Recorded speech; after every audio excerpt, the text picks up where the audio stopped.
નમસ્કાર.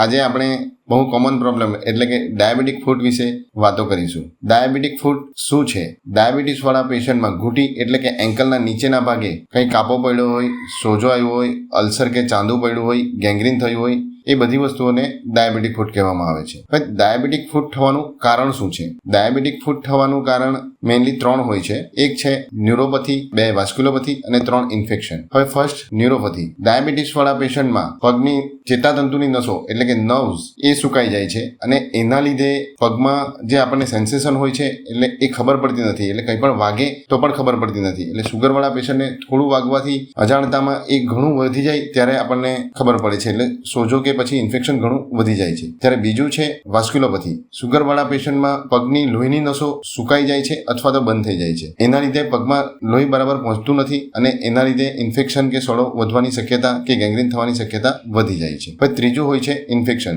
શુગરવાળા પેશન્ટમાં કોષોમાં સુગરનું પ્રમાણ વધી જાય છે, એટલે થોડું ઘણું વાગતા પણ એમાં જે થોડું ઇન્ફેક્શન લાગ્યું હોય એ સડનલી ફ્લેરઅપ થઈને ઘણું વધી જાય છે અને કંટ્રોલમાં કરવું મુશ્કેલ રહે છે.